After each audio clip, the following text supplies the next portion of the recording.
Hello students, तो coordination compounds में last class तक हम लोगों ने नेमिंग सीखी थी और नोमेनक्लेचर हमने सीखा था कि कैसे हम कॉम्प्लेक्स कंपाउंड्स की नेमिंग करते हैं।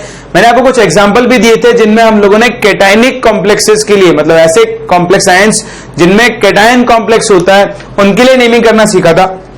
और आगे बढ़ते हैं और आज हम नेमिंग सीखते हैं एनायनिक कॉम्प्लेक्सेस की, यानी जिनके अंदर कॉम्प्लेक्स पार्ट कौन होता है? एनायन। ठीक, तो अपना सेकेंड पार्ट है आज नोमेनक्लेचर ऑफ नेगेटिव या फिर एनायनिक कॉम्प्लेक्स। इनको नेगेटिव कॉम्प्लेक्सेस बोल रहा हूं मैं, या आप एनायनिक कॉम्प्लेक्सेस भी बोल सकते हो। ठीक, फॉर एग्जांपल देखो, मैं कुछ एग्जांपल लिख रहा हूं आपके सामने। पहला है K2PtCl4, सेकेंड आपके पास सपोज सम K4FeCN6, फिर आपके पास है K3FeCN6 और एग्जांपल देखो जैसे K2HgI4 और है AgCN2। ठीक, तो ये आपके पास है NaAgCN2। तो ये आपके पास कुछ कॉम्प्लेक्स है। देखो, जो हमने लास्ट क्लास कवर किए थे उनमें कैटायन कॉम्प्लेक्स था, यहां पर क्या है आपके पास? एनायन कॉम्प्लेक्स है। जब कॉम्प्लेक्स एनायन है तो मैंने आपको सिखाया था कॉम्प्लेक्स एनायन में आपको एक सफिक्स यूज करना पड़ता है 8। बाकी सब रूल सेम है, बस आपको एक सफिक्स यूज करना पड़ेगा 8। आओ करते हैं नेमिंग। देखो ये पोटेशियम, तो सर आप लिखोगे पोटेशियम। ठीक, फिर आप देखो लिगेंड, कितने लिगेंड है? 4 क्लोरीन है, तो आप क्या लिखोगे? टेट्रा क्लोरिडो। अब देखो ये प्लेटिनम है, तो मैं इसको प्लेटिनम की जगह क्या लिखूंगा? प्लेटिनेट। सफिक्स क्या आएगा? 8 सफिक्स आएगा और साथ में आप लिखोगे इसका ऑक्सीडेशन नंबर। तो ऑक्सीडेशन नंबर निकालो, देखो 2 + x - 4 कितना आएगा? 2 + x - 4, x की हो जाएगी +2, तो यहां पर लिखो प्लेटिनेट सेकेंड। कैलकुलेट कर लेंगे ऑक्सीडेशन नंबर को हम। सिमिलरली देखो ये कंपाउंड, चलो पहले ऑक्सीडेशन नंबर निकालते हैं। यहां आयरन का ऑक्सीडेशन नंबर बताओ, 4 + x - 6, बताओ x की वैल्यू कितनी आ गई? +2।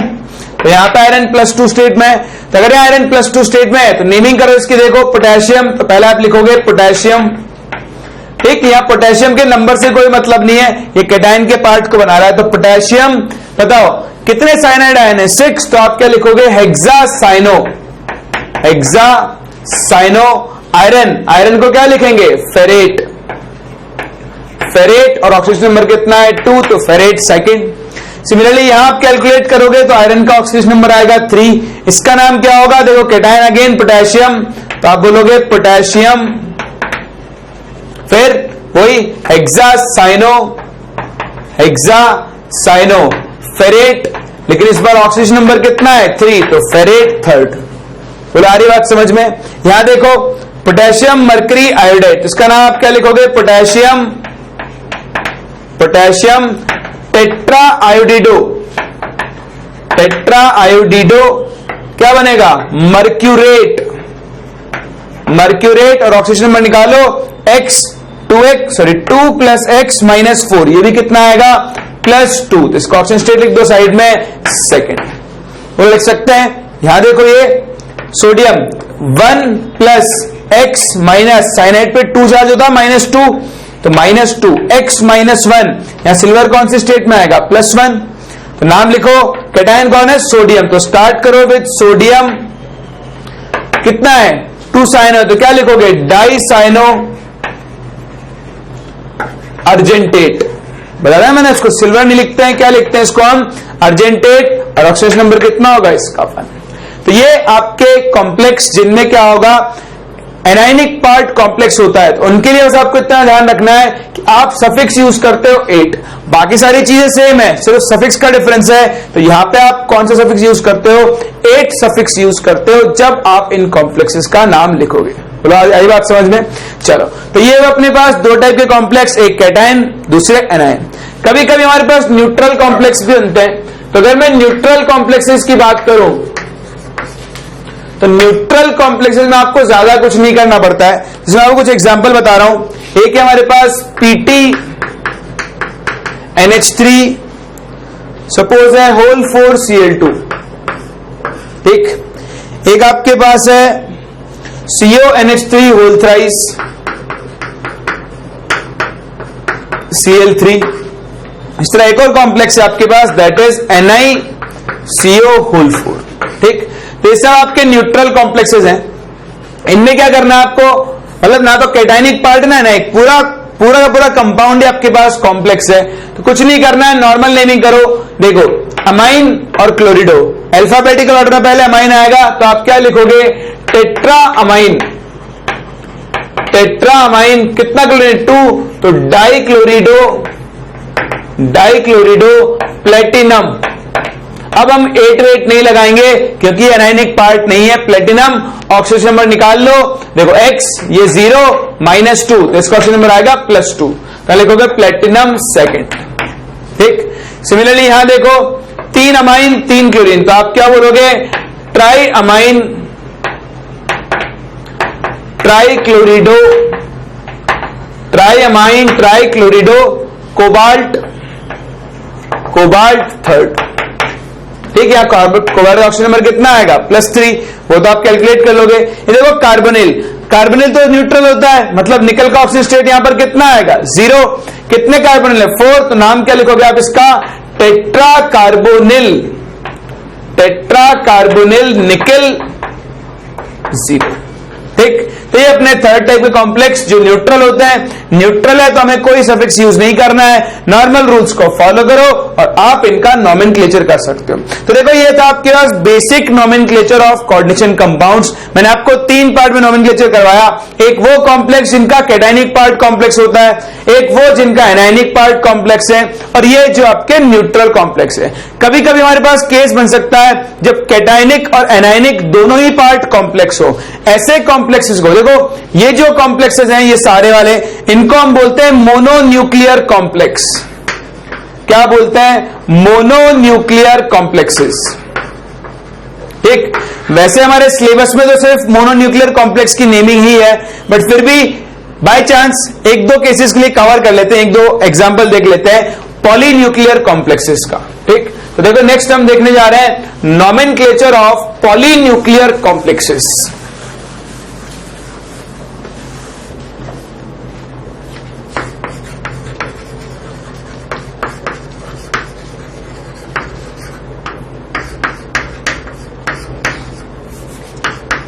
पॉलीन्यूक्लियर कॉम्प्लेक्सेस, देखो पॉलीन्यूक्लियर कॉम्प्लेक्स क्या होता है, मैं आपको एग्जांपल बताता हूं, जैसे PtCl2NH3 होल 4, ये इसका कैटाइनिक पार्ट, एंड PtCl4 ये इसका एनाइनिक पार्ट। तो ये कैटाइनिक पार्ट, ये एनाइनिक पार्ट, इस तरह के कॉम्प्लेक्स को हम क्या बोलते हैं, पॉलीन्यूक्लियर कॉम्प्लेक्स बोलते हैं। क्या बोलते हैं, एक पॉलीन्यूक्लियर कॉम्प्लेक्स। तो देखो इनकी नेमिंग कैसे करते हैं, कुछ नहीं, इनके आप कोई 2 पार्ट में नेमिंग करनी है, ये कैटाइनिक पार्ट, ये एनाइनिक पार्ट। इंपॉर्टेंट चीज होती है यहां पे ऑक्सीडेशन नंबर कैलकुलेट करना, ठीक। तो ऑक्सीडेशन नंबर कैलकुलेट करने के लिए आपको थोड़ा दिमाग लगाना होगा। देखो प्लेटिनम की 2 ही पॉसिबल स्टेट होती है, या तो +2 या फिर +4, ठीक। अब आप ये देखो कि यहां पर आपका प्लेटिनम जो है उसका कोऑर्डिनेशन नंबर है 4, यहां प्लेटिनम का कोऑर्डिनेशन नंबर कितना है, 6। जनरली जब उसका कोऑर्डिनेशन नंबर 6 होता है तो वो +4 स्टेट में प्रेजेंट होता है, बट स्टिल आप क्या यहां केस बना लो, मान लो मैं इसको -4 मान लेता हूं, ठीक। मतलब अगर आपको प्लेटिनम को यहां पे 4 स्टेट में लाना है ना, यहां अगर प्लेटिनम +4 में हो तो इस पे चार्ज होना चाहिए 0, ठीक है। अपन केस बनाकर देख पाएंगे, और कोई तरीका नहीं अपने पास। तो मान लो प्लेटिनम की 2 ही स्टेट है, तो यहां पर +4 में होगा या +2 में होगा। मान लो अगर ये +4 में है, अगर ये +4 में है तो इसके +4 आने के लिए इस कैटाइन, इस एनाइन पे चार्ज कितना होना चाहिए, 0। अगर इस पे चार्ज 0 हुआ तो बताओ क्या ये कभी एनाइन बन पाएगा, नहीं बन पाएगा ना। मतलब प्लेटिनम यहां पर +4 होना पॉसिबल नहीं है। इस चीज में डाउट है आपको, चलो। तो देखो बेसिकली क्या है, मेरे पास प्लेटिनम की 2 स्टेट होती है, मैं दोनों स्टेट एक बार यहां रख के देख लूंगा, पॉसिबिलिटी चेक कर रहा हूं। तो +4 रखा तो +4 यहां पॉसिबल नहीं है, क्योंकि +4 होने के लिए 0 होना चाहिए, 0 हुआ तो ये 9 की तरह काम नहीं करेगा। इसका मतलब क्लियर है कि यहां पर प्लेटिनम कौन से स्टेट में होगा, +2, ठीक। अब बताओ +2, अगर इस पे +2 आना है तो इसके चार्ज निकालते हैं। देखो ये 2, क्लोरीन कितना होगा -4, 2 - 4 कितना आता है -2, यानी इस एनायनिक पार्ट पे टोटल चार्ज होगा 2-। देखो ये 2- होगा जब भी तो ये प्लेटिनम +4 आएगा, ठीक है। तो यहां से मैंने प्लेटिनम का ऑक्सीडेशन नंबर प्रिडिक्ट किया, कैसे वो आपने देख लिया है। अब देखो इसके 2- को बैलेंस करने के लिए इस पे चार्ज कितना आएगा, बोलो 2+, ये इस पर चार्ज आ गया। अगर इस पर चार्ज 2+ है तो आप यहां प्लेटिनम का ऑक्सीजन नंबर निकालो, X- क्लोरीन 2 अमोनिया 0 = +2। बताओ X की वैल्यू कितनी आ गई, +4। तो यहां पर प्लेटिनम का ऑक्सीजन नंबर कितना होगा, +4 होगा। इस तरीके को फॉलो करके आप इन दोनों कंपाउंड्स में प्लेटिनम का ऑक्सीडेशन नंबर कैलकुलेट कर सकते हो, बोलो कर सकते हैं। चलो ऑक्सीडेशन नंबर निकालने के बाद हमको इनकी नेमिंग करनी है। तो नेमिंग नॉर्मल रूल को फॉलो करना है, पहले कैटायन का नाम लिखोगे फिर एनायन का नाम लिखोगे। बताओ कैटायन, ये कैटायन है, कैटायन में कौन है, अमाइन और क्लोरीन दोनों है। तो आप क्या लिखोगे, पहले टेट्रा अमाइन डाइक्लोरिडो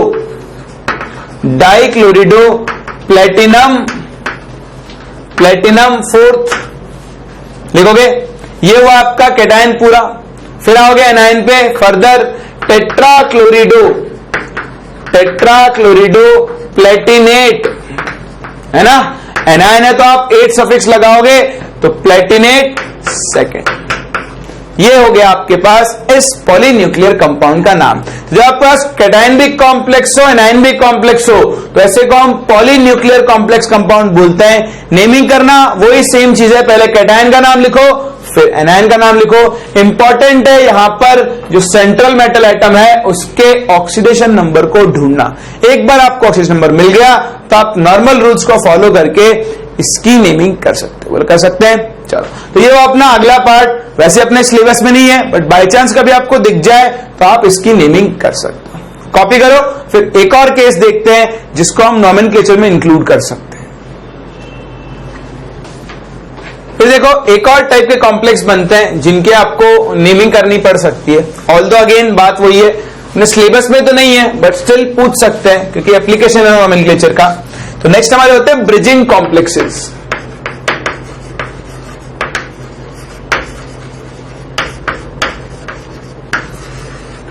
ब्रिजिंग कॉम्प्लेक्स में क्या होता है, देखो आपके पास क्या होता है, दो कॉम्प्लेक्स जुड़े हुए होंगे एक लिगेंड के थ्रू। जैसे मैं आपके सामने एग्जांपल लिख रहा हूं, ये कॉम्प्लेक्स है CO NH3 NH2 ये कनेक्टेड है NO2 से, CO NH3 NO3 ठीक। तो ये इसका कैटायनिक पार्ट है और ये इसका एनायनिक पार्ट है। देखो ये दोनों जो कॉम्प्लेक्स है ये इन दोनों लिगेंड्स के थ्रू जुड़े हुए हैं। इन लिगेंड्स को हम बोलते हैं ब्रिजिंग लिगेंड्स। क्या बोलते हैं, ब्रिजिंग लिगेंड्स। और इस कॉम्प्लेक्स को हम क्या बोलेंगे, एक ब्रिजिंग कॉम्प्लेक्स। ठीक, तो ये होता है ब्रिजिंग कॉम्प्लेक्स का मतलब। अब इसकी नेमिंग देखो, नेमिंग आसान है, इंपॉर्टेंट है ऑक्सीडेशन नंबर निकालना। तो देखो ये एनायन NO3 पे माइनस चार्ज होता है, एक NO3 पे -1, तो बताओ 4 NO3 पे नेट चार्ज कितना होगा, 4-। इसके 4- को बैलेंस करने के लिए बताओ इस पर चार्ज कितना आएगा, 4+ आया। तो पहले तो आप कैटायन पे चार्ज निकाल लो। फिर मैं आपको एक ट्रिक बताता हूं, इस चार्ज को दोनों मेटल पे इक्वली डिवाइड कर दो, +4 इसको दे दो, +2 इसको दे दो, +2। अभी काम खत्म नहीं हुआ है ना, अभी थोड़ा सा काम और बाकी है। NO2 देखो नाइट्राइट पे -1 चार्ज होता है और NH2 पे भी -1 चार्ज होता है। इसके माइनस को बैलेंस करने के लिए इन दोनों में प्लस चार्ज आएगा, तो -1 को दोनों में आधा आधा बांट दो, आधा +½ इधर इसके लिए, +½ इसके लिए। सेम इस तरह इसकी तरफ से +½ इसके लिए और +½ इसके लिए। ठीक, ऐड करो 2 + 1 बताओ टोटल कितना आ गया, 3। 2 + 1 टोटल कितना आ गया, 3। यानी यहां पर कोबाल्ट +3 स्टेट में और यहां पर भी कोबाल्ट +3 स्टेट में प्रेजेंट है। यहां तक कहानी समझ में आती है। इंपॉर्टेंट पार्ट है ऑक्सीडेशन नंबर निकालना, ये छोटी सी ट्रिक जो आपको यूज करनी है। अगर यहां पर -2 वाला कोई होता तो +1 इसको देता, +1 इसको देता, कर सकते थे ना। चलो अब आगे बढ़ते हैं। देखो अब क्या करना है, अब कुछ नहीं करना है, आप लेफ्ट से स्टार्ट करो और राइट तक सबके नाम लिखते जाओ। बस आपको एक चीज ध्यान देनी है, ब्रिजिंग लिगेंड के लिए हम एक प्रीफिक्स यूज करते हैं जिसको हम बोलते हैं म्यू। क्या बोलते हैं? म्यू। तो नाम लिखते टाइम अगर ब्रिजिंग लिगेंड आया तो उसके नाम के पहले लगा देंगे म्यू। म्यू डिनोट कर रहा है कि ये कौन सा लिगेंड है, ये ब्रिजिंग लिगेंड है, ये नॉर्मल लिगेंड नहीं है। ठीक, चलो नेमिंग करते हैं, स्टार्ट करो यहां से। लिगेंड का नाम लिखो पहले, कितना है NH3 4, तो आप क्या बोलोगे? Tetra amine. टेट्रा अमाइन क्या है? Cobalt. Cobalt third, oxidation number लिख दिया। अब कौन आ गया? Bridging ligand. ये देखो अमाइन, ये क्या हो गया? नाइट्राइटो। बताओ amine nitrito, alphabetical order low. तो पहले लिखोगे म्यू अमाइन, म्यू अमाइन, फिर क्या लिखोगे? सॉरी म्यू अमाइन नहीं, म्यू अमीडो। ये तो अमीडो है ना, NH2 है, तो आप लिखोगे म्यू अमीडो एंड म्यू, ये क्या है आपका? नाइट्राइटो या नाइट्रो बोल दो, है ना। तो ये हो गया अमीडो, ये हो गया नाइट्रो, फिर कौन आ गया? Tetra amine. Tetra amine cobalt third. ठीक, ये तो हो गया कॉम्प्लेक्स कैटायन का नाम। साथ में एनायन कौन है? नाइट्रेट। तो ये हो गया आपके कॉम्प्लेक्स का नाम। कुछ नहीं करना है, लेफ्ट से स्टार्ट करना है, राइट तक जाना है और आपको अपने कॉम्प्लेक्स का नाम मिल जाएगा। इंपॉर्टेंट पार्ट होता है ऑक्सीडेशन नंबर निकालना, जो मैंने आपको यहां पे सिखा दिया। बोल कर सकते हैं। तो देखो ये थी अपनी simple nomenclature of coordination compound. मैंने आपको सारे केस बता दिए। इंपॉर्टेंट केस अपने पास मोनोन्यूक्लियर वाले हैं। बाय चांस अगर कभी ये पूछ ले तो भी कोई बहुत डिफिकल्ट चीज नहीं है, बड़ी आसानी से आप डील कर सकते हो। अगर ब्रिजिंग लिगेंड है तो बस आपको उसके नाम के आगे म्यू लगाना है और लेफ्ट से लेकर राइट तक कंपाउंड का नाम लिखते जाओ, आपको अपने कॉम्प्लेक्स कंपाउंड का नाम मिल जाएगा। तो यहां हम खत्म कर रहे हैं अपने topic, that is nomenclature of coordination compounds. इसे कॉपी करो, फिर हम लोग आगे बढ़ते हैं। देखो अभी तक आपने सीखा कि कैसे हम कोऑर्डिनेशन कंपाउंड्स की नेमिंग करते हैं। आपको कोऑर्डिनेशन कंपाउंड दिया है, उसकी नेमिंग आपने सीख ली, ये एक प्रोसेस है। आपको इसका रिवर्स प्रोसेस भी आना चाहिए, यानी अगर आपको कोऑर्डिनेशन कंपाउंड का नाम दिया गया है तो उसको देखकर उसकी शक्ल बनानी आनी चाहिए, मतलब उसको आपको उसका फॉर्मूला लिखना आना चाहिए। तो आओ प्रैक्टिस करते हैं थोड़े कंपाउंड्स की। मैं कुछ कंपाउंड्स के नाम लिख रहा हूं जिनके आपको स्ट्रक्चर बनानी है, मतलब बेसिकली उनका आपको फॉर्मूला लिखना है। चलो स्टार्ट करते हैं पहले कंपाउंड से। पहला कंपाउंड है मेरे पास बिस इथाइलिन डाइअमीन। ठीक, बिस इथाइलिन डाइअमीन निकल सेकेंड आयन। ठीक, मैं बहुत सारे एक साथ लिख रहा हूं, फिर एक साथ सारों को डिस्कस कर लेंगे। एक हमको डिस्कस करना है pentaammine, pentaammine chlorido cobalt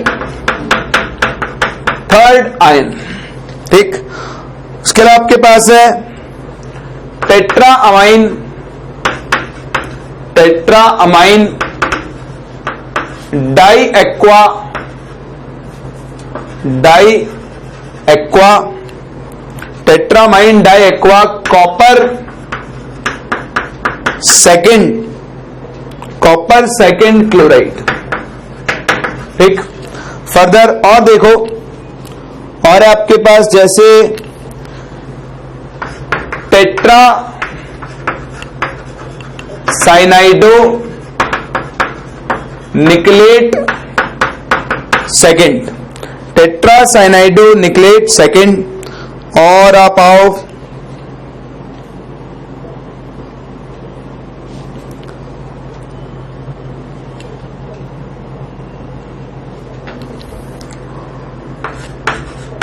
क्लोरिडो, chlorido bis, bis ethylenediamine, bis ethylenediamine nitrito cobalt, nitrito cobalt second ion. ठीक, चलो इतने ही बहुत है। देखो हमारे पास मुझे इन कंपाउंड्स के नाम से क्या बनानी है, इनकी स्ट्रक्चर, इनका फॉर्मूला लिखना है। पहले हमने फॉर्मूले से नाम लिखना सीखा, हम क्या करते हैं, नाम से फॉर्मूला लिखना सीखते हैं। चलो स्टार्ट करते हैं। निकेल बिस इथाइलिन डायमाइन। इथाइलिन डायमाइन क्या होता है, EN। बिस का मतलब कितने इथाइलिन डायमाइन जुड़े हुए, 2। मैं क्या लिखूंगा इसका नाम, nickel EN whole twice second ion. तो देखो इथाइलिन खुद तो क्या होता है, न्यूट्रल होता है, मतलब ये सेकेंड स्टेट आएगी, निकल पे डायरेक्ट चार्ज होगा, तो मैं इसको लिखूंगा 2+। क्योंकि ये कैटायन है इसलिए तुमने यहाँ पे आयन लिखा है। आयन लिखने का मतलब ये क्या है, आपका एक कॉम्प्लेक्स कैटायन है, बोलो लिख सकते हैं। सेकंड पर आओ, कोबाल्ट आयन, मतलब ये भी एक कॉम्प्लेक्स कैटायन है, कोबाल्ट। तो कोबाल्ट लिखो CO। कोबाल्ट के बाद पेंटा अमाइन क्लोरिडो। पेंटा अमाइन मतलब कितने अमोनिया हो गए, 5, तो NH3 होल 5 Cl, बस हो गया। यहां पर आओ, tetraammine diaqua copper second chloride. ये तो पूरा कंपाउंड हो गया, इसमें एनाइनिक पार्ट होगा क्लोराइड, दैट इज Cl, ठीक। बाकी कौन होगा, कॉपर। तो कंपाउंड का फॉर्मूला बनाना स्टार्ट करो। पहले लिखो कॉपर Cu, कितना अमाइन, टेट्रा अमाइन, तो क्या लिखूं, NH3 होल 4 होगा। डाई एक्वा यानी H2O whole twice, copper second. अब देखो कॉपर पे +2 चार्ज आना चाहिए, ये न्यूट्रल यानी कैटायन पे +2 चार्ज होगा। तो कैटायन के +2 को बैलेंस करने के लिए जो एनायन है, कौन है anion, chloride, that is Cl-। बताओ कितने Cl- चाहिए होंगे, 2। ये बन गया इस कंपाउंड का फॉर्मूला, वो लिख सकते हैं। फिर आओ आगे, टेट्रासाइनाइडो निकलेट सेकेंड। निकलेट, बताओ ये निकलेट कब आएगा, जब आपका एनाइनिक कॉम्प्लेक्स होगा। तो निकेल Ni टेट्रासाइनाइडो यानी CN whole 4 nickelate second. Ni के ऊपर +2 चार्ज आना चाहिए। बताओ साइनाइड पे कितना है, 4-, इस पे +2 आना चाहिए, 4- है, मतलब पूरे कॉम्प्लेक्स पे चार्ज कितना आना चाहिए बताओ। अगर आप ऐसे नहीं देख सकते ऐसे निकाल लो, x नहीं, 2-4 शुड बी इक्वल टू इस पे चार्ज x। बताओ x के लिए कितनी आएगी, -2, यानी इस कॉम्प्लेक्स पे चार्ज कितना आ जाएगा, -2। तो अगर इसका नाम है टेट्रासाइनाइड नो निकलेट, आप इस तरह से इसकी नेमिंग कर सकते, बोलो कर सकते हैं। यहां पर आओ, ये देखो कोबाल्ट आयन। आयन मतलब ये कैटायन है, तो पहले बात तो कैटायन है। कोबाल्ट यानी CO। कोबाल्ट में कौन कौन है, क्लोरिडो बिस इथाइलिन डायमीन, यानी 2 तो है ethylene diamine ligands.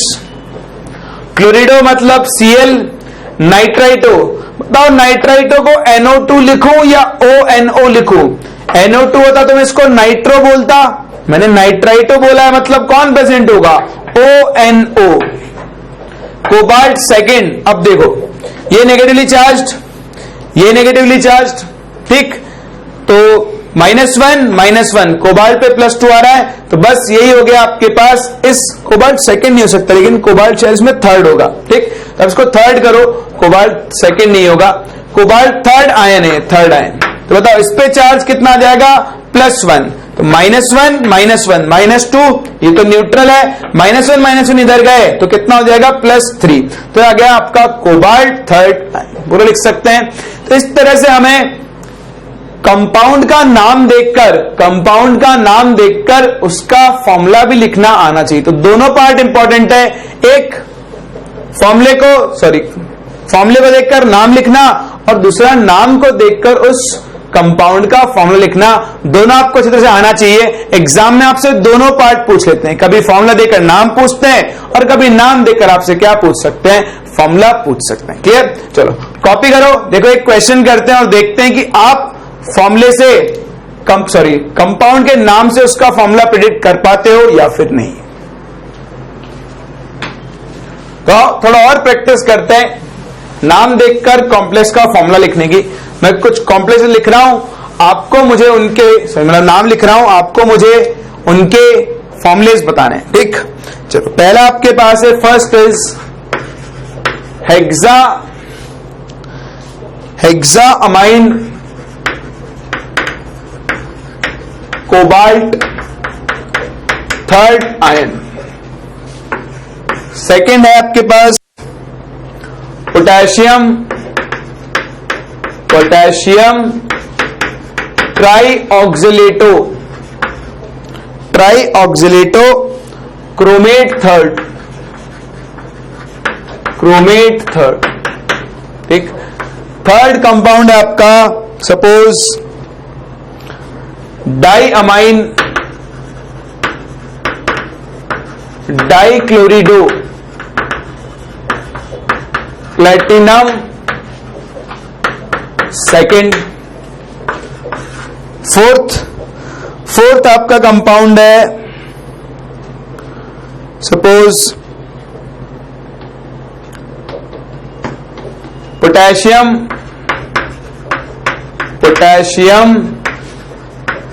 Hexa साइनोफेरेट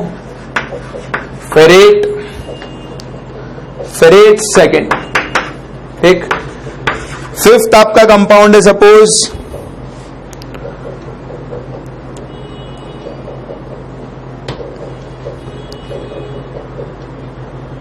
sodium ट्राईएसीटेटो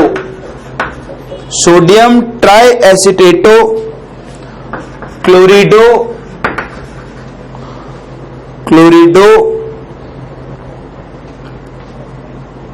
ethylene diamine, chlorido ethylene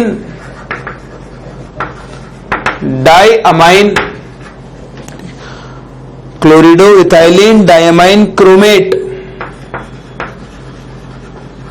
chromate third ion, ठीक, क्रोमेट थर्ड आयन। तो ये आपके पास कुछ कंपाउंड्स हैं, क्रोमेट थर्ड है सिर्फ, है ना, आयन नहीं है, क्रोमेट थर्ड। चलो, तो ये 5 कंपाउंड्स है, इन 5 कंपाउंड्स के नेम आपके सामने लिखे हुए हैं, आपको इन कंपाउंड्स के फॉर्मूले लिखने हैं। चलो करें स्टार्ट, एक एक करके डिस्कस करते हैं सबको, ठीक। वैसे आप चाहो तो पॉज करके इन सारे क्वेश्चन को सॉल्व कर सकते हो, बट स्टिल वो आप कर लेना, हम अब एक एक करके इन सबको डिस्कस करना स्टार्ट करते हैं। चलो, आयन मतलब ये कैटायन बनने वाला है, कोबाल्ट, तो स्टार्ट करो CO।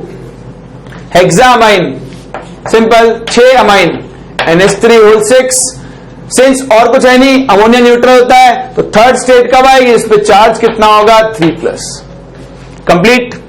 आगे बढ़ो, पोटेशियम ट्राईऑक्सिलेटो क्रोमेट मतलब Cr8 आ रहा है, मतलब ये एनायन बनने वाला है, बनेगा, चलो बनेगा।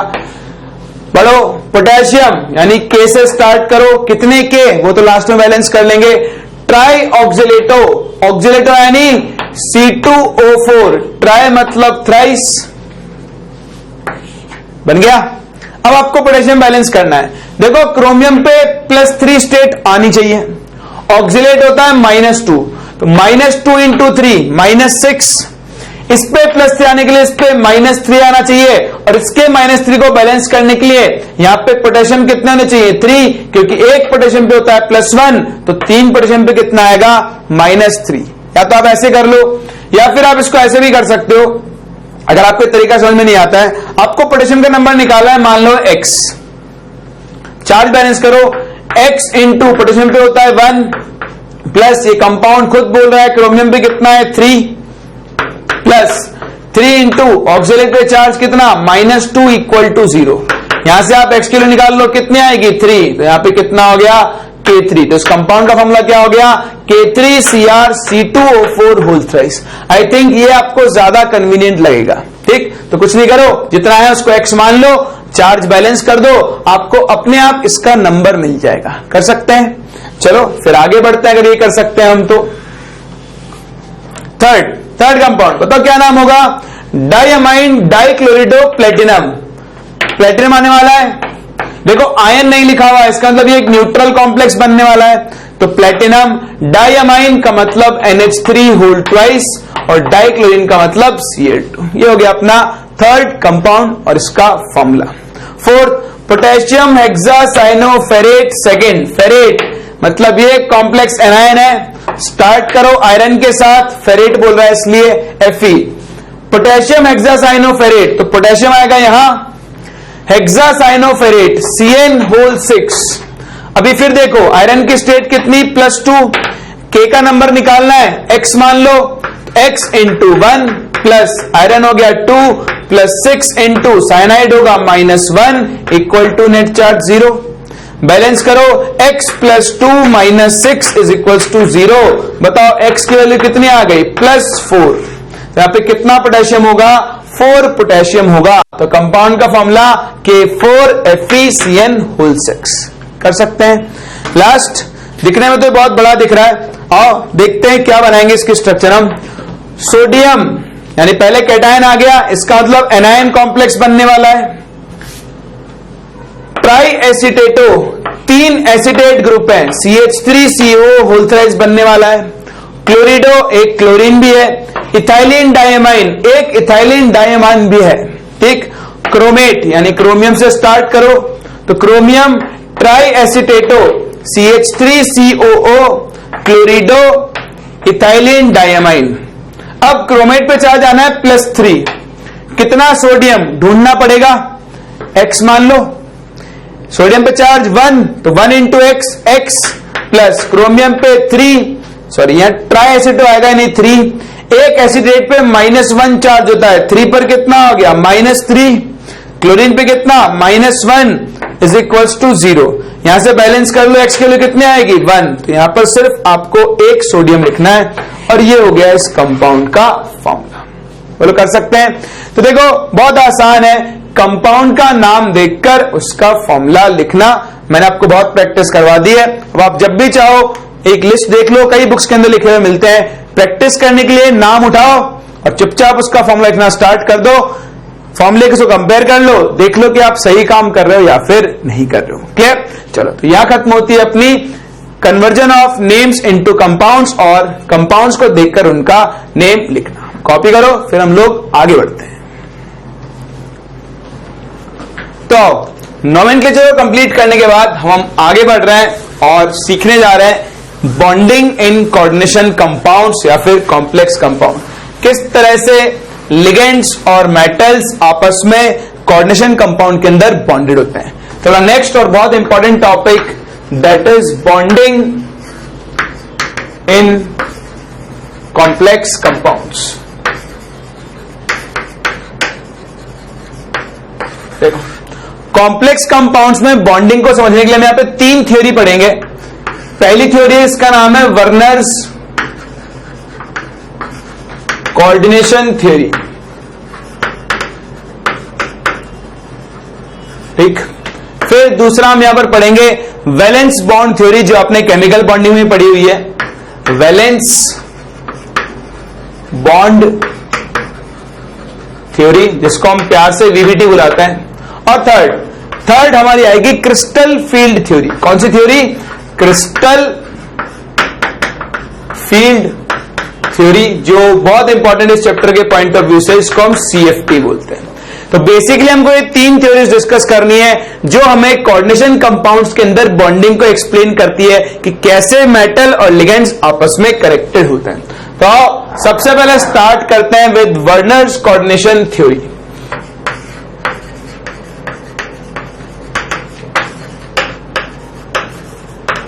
तो देखो, वर्नर्स कोऑर्डिनेशन थ्योरी ये सबसे पहले एक्सप्लेन की गई थ्योरी है और इसने कोऑर्डिनेशन कंपाउंड्स की बहुत सारी स्ट्रक्चर्स को एक्सप्लेन किया था, इसलिए वर्नर को फादर ऑफ कोऑर्डिनेशन केमिस्ट्री बोला जाता है।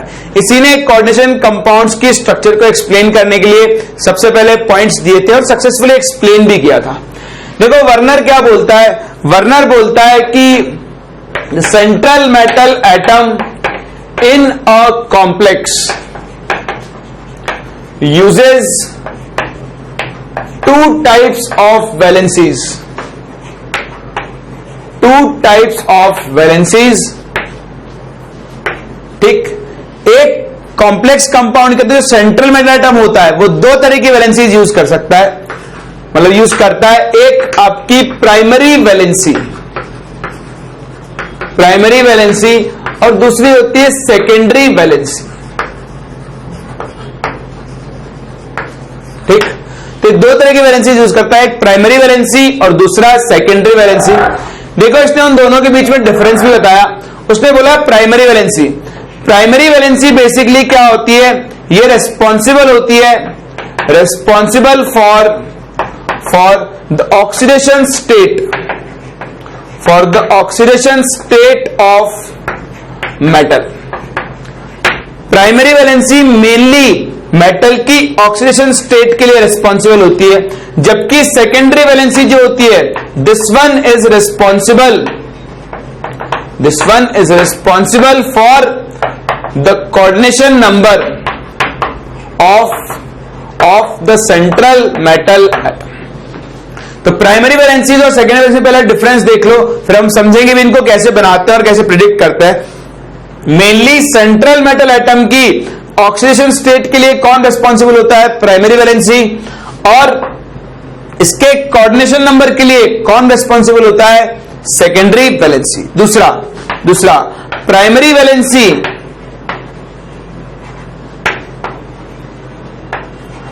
Is satisfied by negative ligands only, या negatively charged ligands only.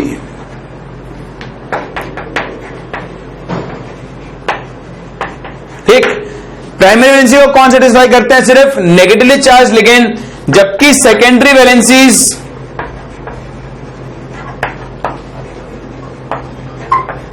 Can be satisfied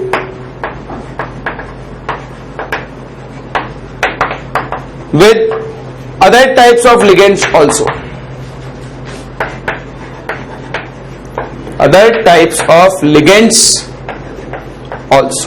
ठीक। प्राइमरी वैलेंसी सिर्फ और सिर्फ नेगेटिव आयंस के थ्रू सेटिस्फाई होगी, जबकि secondary valency negative, neutral, positive किसी भी टाइप के लिगेंड से सेटिस्फाई हो सकती है। ठीक, तो पहले दो इंपॉर्टेंट पॉइंट कि प्राइमरी वैलेंसी ऑक्सीजन स्टेट के रिस्पॉन्सिबल है, दूसरा ये नेगेटिव लिगेंड से सेटिस्फाई होगी, ये कोऑर्डिनेशन नंबर के रिस्पॉन्सिबल है और इस पर कोई रिस्ट्रिक्शन नहीं है, ये किसी भी टाइप के लिगेंड से सेटिस्फाई हो सकती है। फर्दर एक और बहुत इंपॉर्टेंट चीज, that is primary valency. See primary valency is ionisable and will give ions in aqueous solution. Primary valency ionisable होती है, मतलब वो आयनाइज हो जाती है और सोल्यूशन में डालने पर वो आपको आयंस देगी। क्या देगी? आयंस। जितने भी आयंस प्रोड्यूस होंगे वो कौन सी वैलेंसी की वजह से प्रोड्यूस होंगे? प्राइमरी वैलेंसी की वजह से। बेसिकली ये आपका आयनाइजेशन स्फीयर बनाती है, जो हमने कॉम्प्लेक्स में सीखा था ना, आयनाइजेशन स्फीयर। तो प्राइमरी वैलेंसी क्या बनाती है? आपका आयनाइजेशन स्फीयर कंस्टिट्यूट करती है। Similarly secondary valency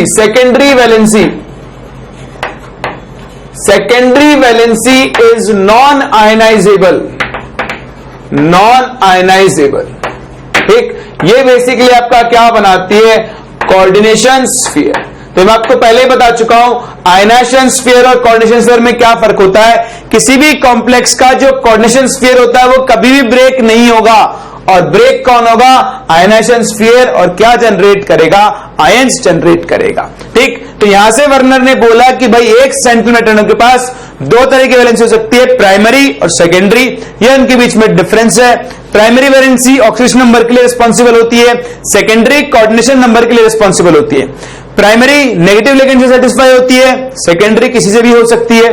third and very important, primary valency ionise हो जाती है, और जितने आयंस प्राइमरी वैलेंसी से जुड़े हुए हैं वो एक्वस सॉल्यूशन में टूटकर क्या बनाएंगे? आयंस। जबकि जो सेकेंडरी वैलेंसी से जुड़े हुए हैं वो आयंस फॉर्म नहीं करेंगे। Further and last part, representation. Primary valency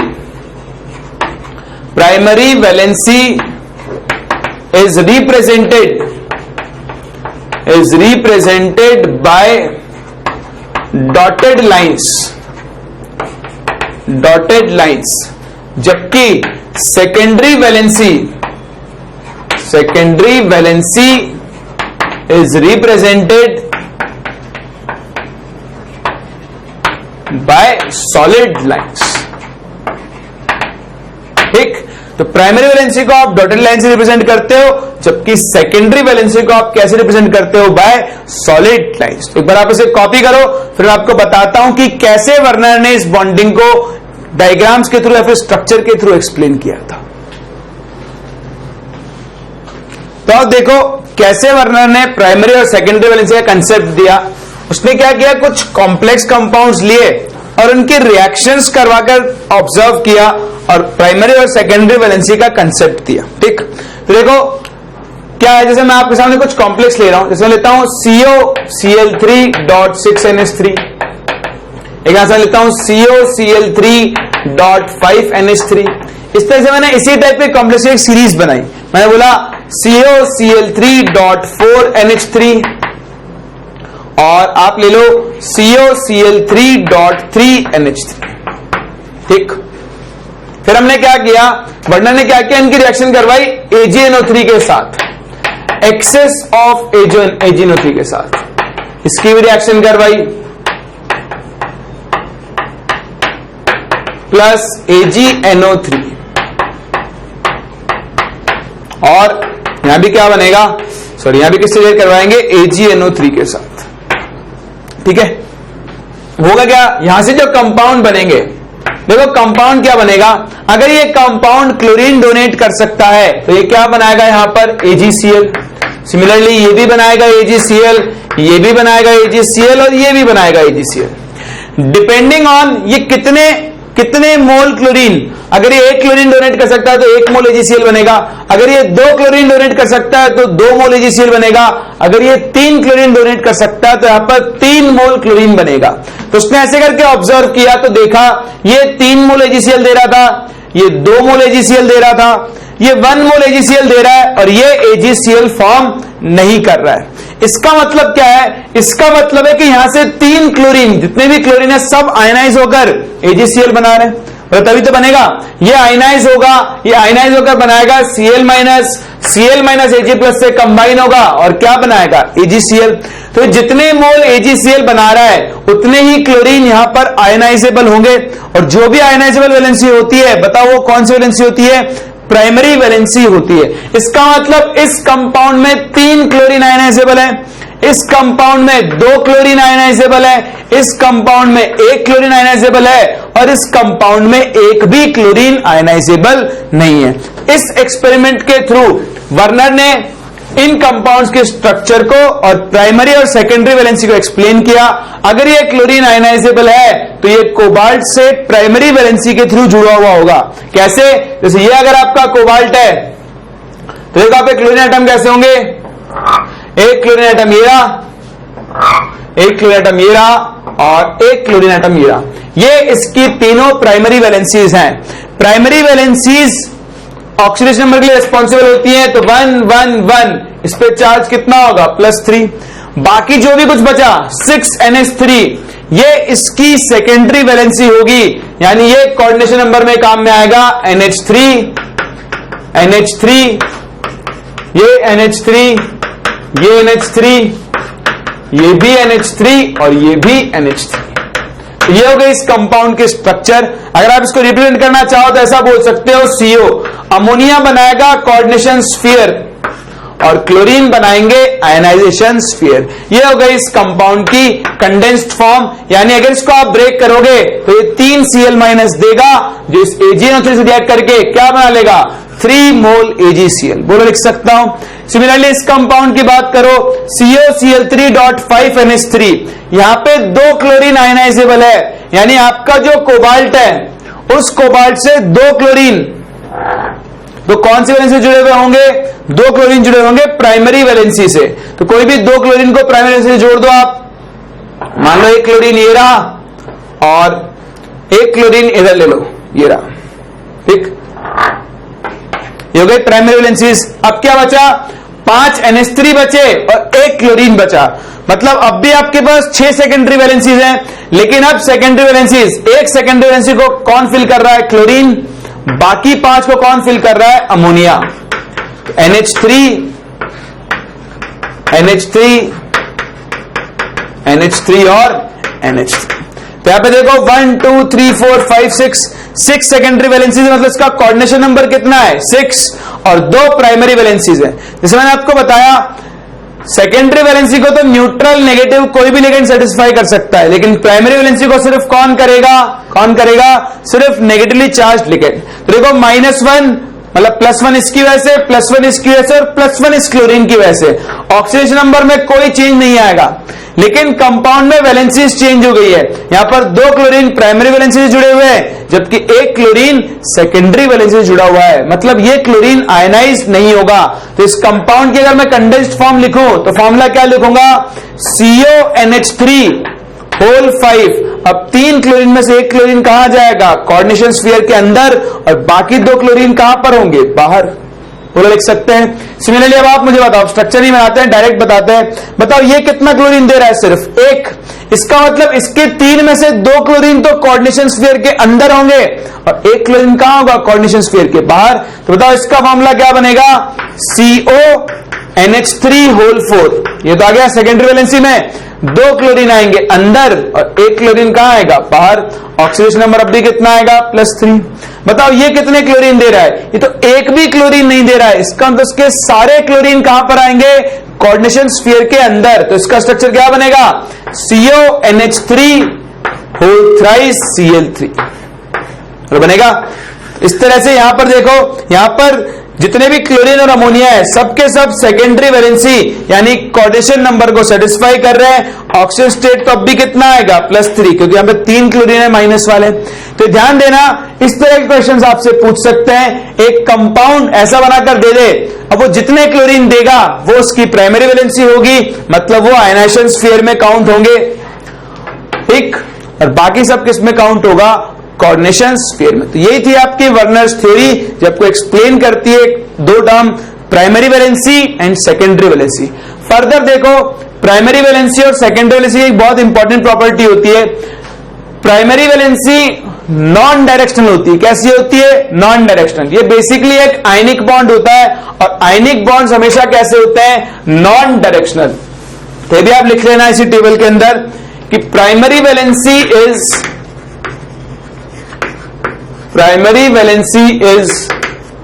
non-directional and does not contribute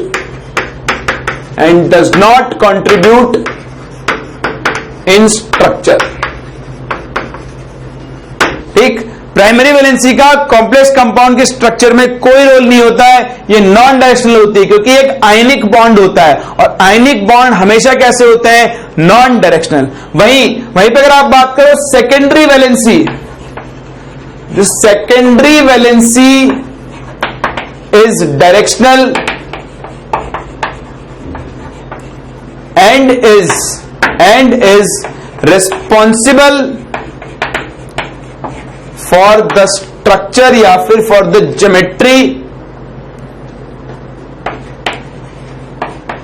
geometry of the complex. ठीक, तो जो आपका सेकेंडरी वैलेंसी है बेसिकली वो एक कोऑर्डिनेट बॉन्ड है, कोवेलेंट कोऑर्डिनेट बॉन्ड, और कोवेलेंट बॉन्ड्स हमेशा नेचर में कैसे होते हैं डायरेक्शनल, वो एक फिक्स डायरेक्शन में अपने आप को अरेंज करते हैं। इसलिए सेकेंडरी वैलेंसी कॉम्प्लेक्स को उसकी स्ट्रक्चर यानी उसकी ज्योमेट्री प्रोवाइड करवाती। तो ध्यान रखना कभी कभी डायरेक्ट आपसे प्राइमरी और सेकेंडरी वैलेंसीज के बीच में डिफरेंस पूछ लेते हैं। आई बात समझ में? तो ये थी अपनी वर्नर्स थ्योरी जिसने हमको एक्सप्लेन किया क्या होती है प्राइमरी वैलेंसी और क्या होती है सेकेंडरी वैलेंसी। उसके बाद उसने बताया कि कैसे हम कंपाउंड्स की स्ट्रक्चर को एक्सप्लेन कर सकते हैं। क्लियर? कॉपी करो। फिर देखो ये थ्योरी पूरी तरह से सही नहीं थी, इसके कुछ ड्रॉबैक्स थे और ड्रॉबैक्स क्या थे डिस्कस करते हैं, और फिर उन ड्रॉबैक्स को किसने रिमूव किया वो भी हम लोग डिस्कस करेंगे। तो देखो ये थी अपनी वर्नर्स थ्योरी और ये चीजें उसने हमें एक्सप्लेन की। फिर भी देखो ये थ्योरी सक्सेसफुल नहीं थी, इसके कुछ ड्रॉबैक्स थे, कुछ चीजों को थ्योरी एक्सप्लेन नहीं कर पाई थी जिन्हें एक्सप्लेन करने के लिए हमने सेकेंड थ्योरी इंट्रोड्यूस की थी। ठीक, तो फिर हम लिखते हैं ड्रॉबैक्स ऑफ वर्नर्स थ्योरी। तो देखिए क्या ड्रॉबैक है। सबसे पहला ड्रॉबैक तो क्या है, the first drawback is why complexes are formed by some metals. Other metals do not form complex compounds या complex. क्यों? कुछ मेटल ही, क्यों? कुछ में भी कौन आती है? डी ब्लॉक और F block. D block F block metals ही कॉम्प्लेक्स फॉर्म क्यों करती है? एल्कली मेटल्स या फिर alkaline earth metals complex form क्यों नहीं कर सकती है? इस चीज को ये थ्योरी एक्सप्लेन नहीं करती. ये तो बताया था कॉम्प्लेक्स बना, प्राइमरी वैलेंसी है, सेकेंडरी वैलेंसी है, बट क्यों कोबाल्ट, क्यों आयरन, क्यों निकल, क्यों जिंक, क्यों कॉपर, यही क्यों कॉम्प्लेक्स बना रहे हैं? Sodium, potassium, barium, magnesium, calcium, ये कॉम्प्लेक्स फॉर्म क्यों नहीं कर रहे? इस चीज को एक्सप्लेन नहीं कर पाई. सेकेंड ये एक्सप्लेन नहीं कर पाया कि हाउ सेकेंडरी वैलेंसीज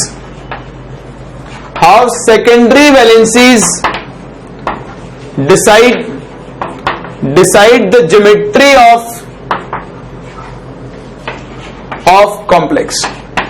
भाई ऐसा थोड़ी ना कि आप कॉम्प्लेक्स सेकेंड वैलेंसी देख के उसकी ज्योमेट्री बता दो. किसी की सेकेंड वैलेंसी 6 हो सकती है, किसी की 4, किसी की 3, किसी की 2, किसी की 6 से ज्यादा भी हो सकती है, 1 भी हो सकती है. तो आप सेकेंडरी वैलेंसी को देखकर स्ट्रक्चर कैसे एक्सप्लेन कर सकते हो?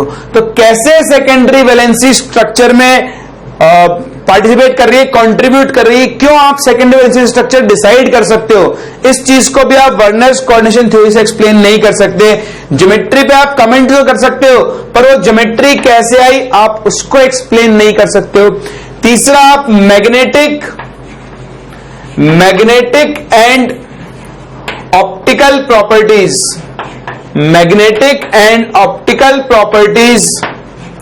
ऑफ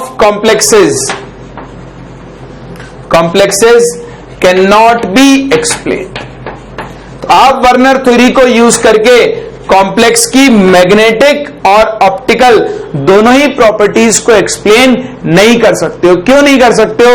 भाई आपका कॉम्प्लेक्स पैरामैग्नेटिक होगा या डायमैग्नेटिक, कैसे बताओगे?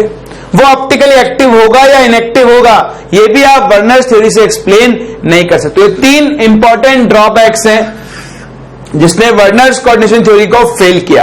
और वर्नर्स कोऑर्डिनेशन थ्योरी फेल होने के बाद हम लोग मूव करते हैं अपनी नेक्स्ट थ्योरी पे, जिसका नाम है वैलेंस बॉन्ड थ्योरी. तो वैलेंस बॉन्ड थ्योरी क्या होती है, आपको क्या बताती है और क्या सिखाती है, ये हम लोग नेक्स्ट क्लास कंटिन्यू करेंगे. तो मिलते हैं नेक्स्ट क्लास और स्टार्ट करते हैं विद वैलेंस बॉन्ड थ्योरी.